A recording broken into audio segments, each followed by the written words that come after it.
क्यों ना इस लोडिंग डोज को एक जनमानस को उपलब्ध करा दिया जाए इजीली लेवल पे।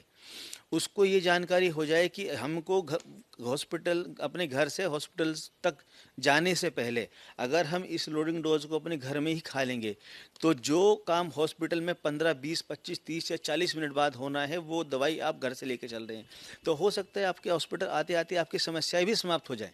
ये बहुत ही महत्वपूर्ण है। मैं अपने जो लोग हैं, जो आम लोग हैं जिनको नहीं पता होती चीज़ें, उनके लिए आपको रिक्वेस्ट करूंगा कि समझाने पाएं कि दो दवाइयां हैं कौन सी हैं और कैसे उनको खानी है, और अगर उनके साथ कोई किसी तरीके की अनहोनी होती है, हार्ट अटैक आता है, चेस्ट पेन होता जी, देखिए इसमें 3 दवाई होती हैं।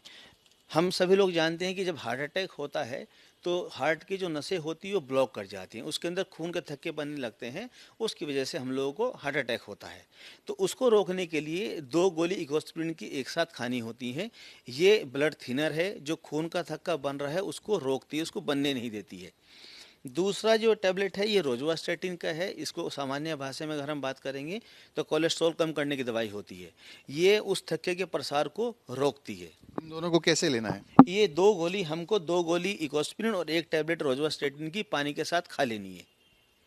तीसरी जो दवाई है वो सॉर्बिट्रेट आइसोडिल होती है, इसको खाना नहीं होता है, इसको जीभ के नीचे रख के हमको चूसना है। उससे फ़ायदा ये होता है कि अगर हम खाते हैं तो दवाई पहले हमारे पेट में जाती है और फिर ब्लड में जाती है।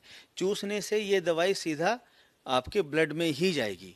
तो ये एक इंजेक्शन की तरह काम करता है, जैसे इंजेक्शन हम लोग सीधा ब्लड में देते हैं, तो ये इंजेक्शन ही है एक तरह का।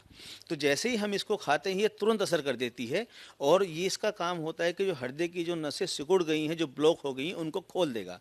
तो जो ब्लॉकेज आया था वो ऑटोमेटिकली उसके खुलने की वजह से कम हो जाएगा और खून का बहाव दोबारा शुरू हो जाएगा। मैं देख रहा था इसमें आपने जो किट का नाम है वो राम किट रखा है।